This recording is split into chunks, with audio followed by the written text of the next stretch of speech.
আমি হযরতে খাদিজার একটা ছোট্ট কথা বলবো। জি জি।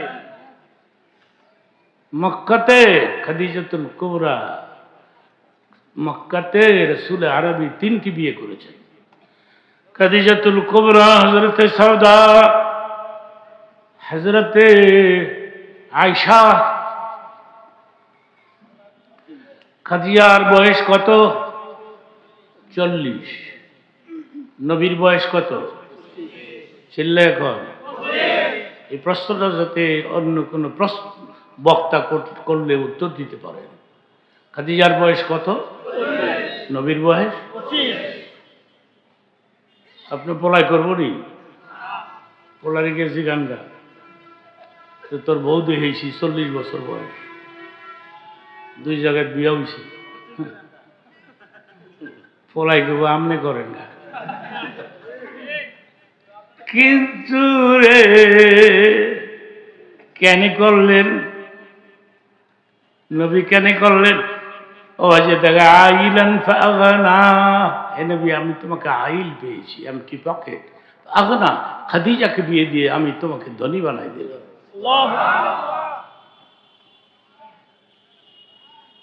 তারপরে কি হলো কথাটা বলে ফেলি। খাদিজার সাথে রাসূলের ফ্যামিলি লাইফ 25 বছর। এই 25 বছরে সেকেন্ড ম্যারেজ তিনি করেন নাই।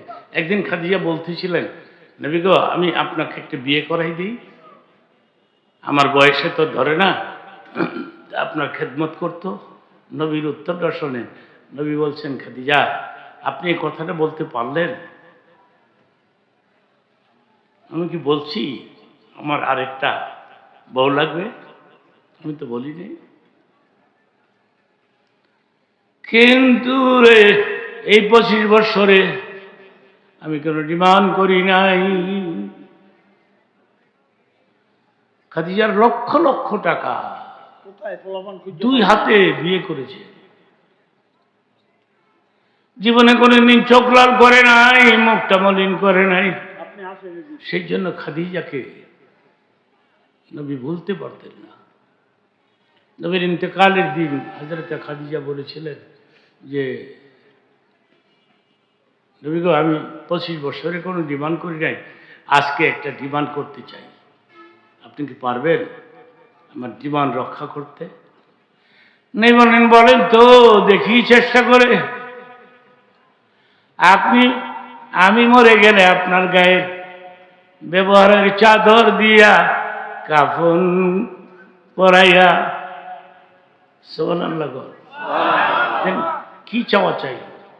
নতুন চাদর কিনা দিবেন না, যেই চাদরটা আপনি ব্যবহার করলেন ওইটা দিয়ে আমার কাফন পরাইয়া মৃতদেহকে আবৃত করে আমার কবর করে, এটা একটা আবদার রইল। সেকেন্ড আবদার হলো, আমি মুনকির নকিরকে ভয় পাই। মুনকির আসবে, প্রশ্ন করবে আমার কবরে, ওই সময় আপনি আমার মাথার পাশে দাঁড়ায় থাকবেন। হযরত ফাতেমার বয়স ছিল মাত্র 7.5 বছর।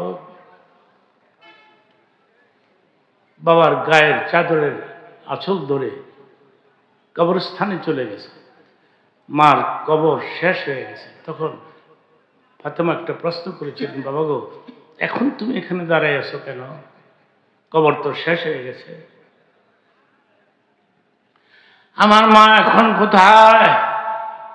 উত্তরটা শোনেন, পারলে সুবহানাল্লাহ কয়ে। নবী উত্তর দিলেন, তোমার মা হযরতে আসিয়া হযরতে রহিমার মাঝখানে বসে আছে। নারায়ে তাকবীর। এটা কেন দাঁড়িয়ে আছো বাবা? চলো ঘরে চলে যাই। কিন্তু রে তোর মার সাথে আমার একটা ওয়াদা ছিল, মুনকির আসবে নাকির আসবে, মুনকির নকির প্রশ্ন করবে। আল্লাহ পাক বলতেন, জিবরিল রে প্রথম সালামটা আমার নবীরে দিও, সেকেন্ড নাম্বার সালামটা খাদিজাতুল কুবরাকে দিয়ে দিও। মুনকির নকির এখন আসেনি মা, আমি সেই জন্য একটু অপেক্ষা করতেছি তোর মার কবরের মাথার পাশে। মুনকির নকির আসে নাই। ঠিক তখনই আল্লাহ বললেন জিবরাইল রে যাও, এখনই যাও, গিয়া নবীরে বলে দাও মুনকির নকির আসবে না। মুনকির নকিরকে নিষেধ করে দিয়েছি, মুনকির নকিরের প্রশ্নের উত্তর আমি দিয়ে দিয়েছি। নবীরে যাইতে কও, ঘরে ফাতেমারে নিয়ে যাইতে কও।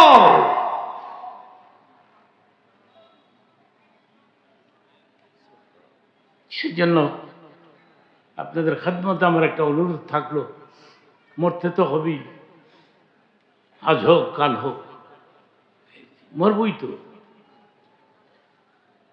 যারা যারা আমাকে ছেড়ে চলে গেলেন, মোল্লা সাইদি চলে গেলেন, লুৎফুর রহমান চলে গেলেন, শেখুল হাদিস আল্লামা আজিজুল হক চলে গেলেন, মৌলানা আমিরুল ইসলাম চলে গেলেন, আব্দুল গফফার, এদের সাথে ওয়াজ করতাম, কেউ নয়, সব সব চলে গেছে জান্নাতে। এরা জান্নাতে যাবে না, কে যাবে?